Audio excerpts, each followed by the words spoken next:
My name's Ashley, and my dizziness started when I was 14 years old in 2016. I just had really bad headaches and neck pain. I started POMS, which is dancing, my freshman year in high school. And so I went to the nurse one day at school, and she recommended I go to a chiropractor because it might be a neck injury from POMS.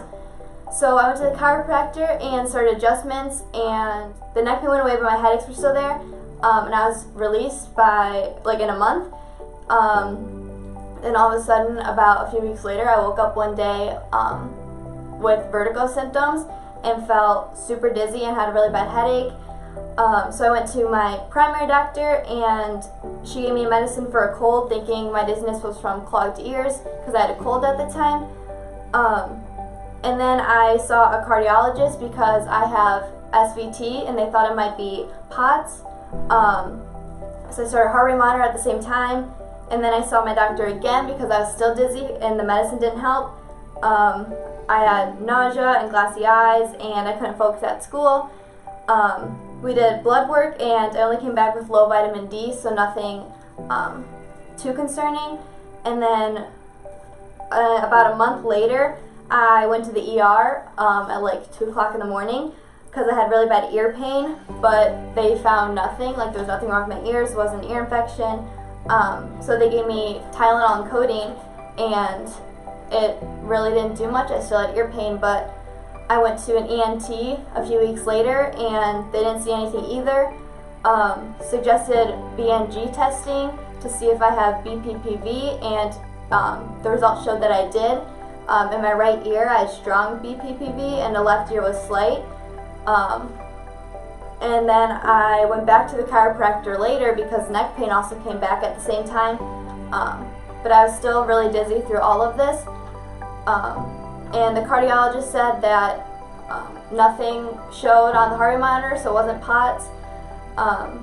Then I started physical therapy for BPPV, and I did therapy for a month, but the doctor there told me that she didn't think that's what it was, and because nothing was working, and she just assumed that it wouldn't be that. She thought it was still a neck injury from dancing.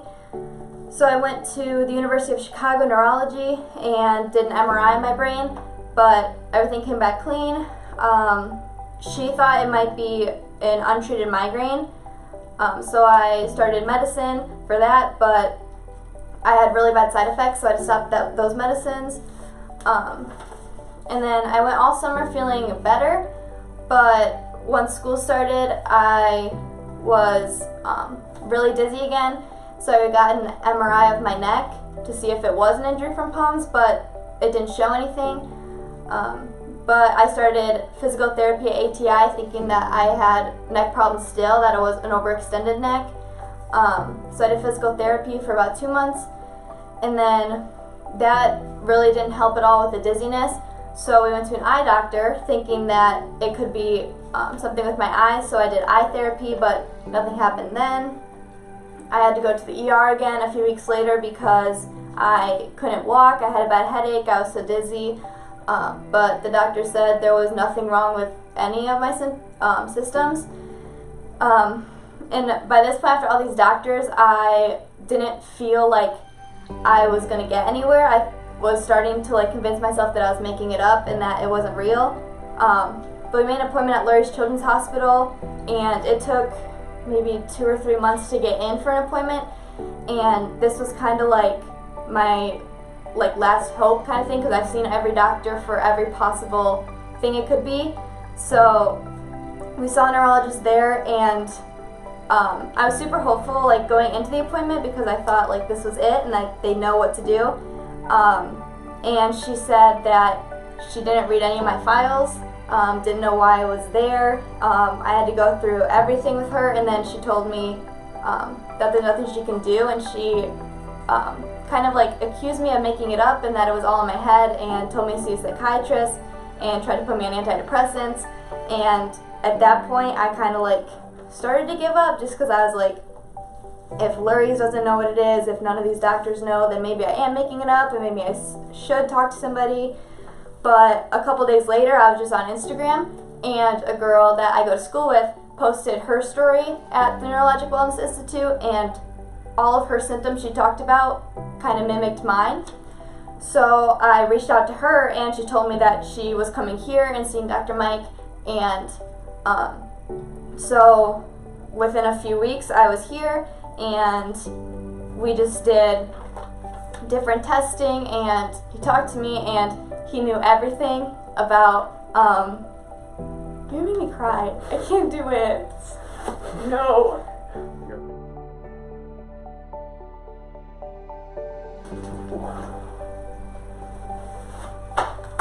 Does it look okay? Great. I really didn't think I was gonna. I thought about it, but then I was like, no. Don't worry about it. It's okay. It's a long road you've been on, right? Like I'm a senior now. I thought I was a freshman. Right. That's crazy. Yeah. I said, yeah, because you did. You like, I walked in, you're like, so you have this, and you see all these doctors, and I was like, he read everything. But, like, Mom sent like over 100 like papers, whatever, and he like read all of it. But like, all my like they never done that.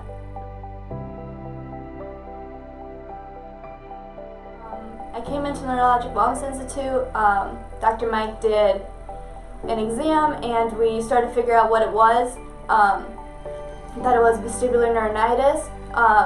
Basically, I got a cold around the time it started, and that's what the virus is what caused my dizziness. And he explained it to me and my family, and it all like made sense because everything that the doctor said before all had like a piece of what was happening right, but no one ever put it together and figured out that that's what was happening.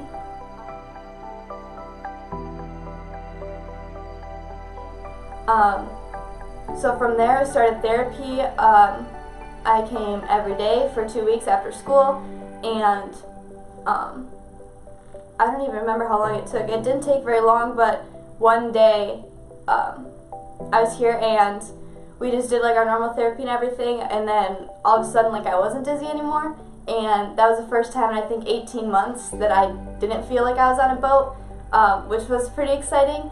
And ever since then I've just been doing therapy like as needed.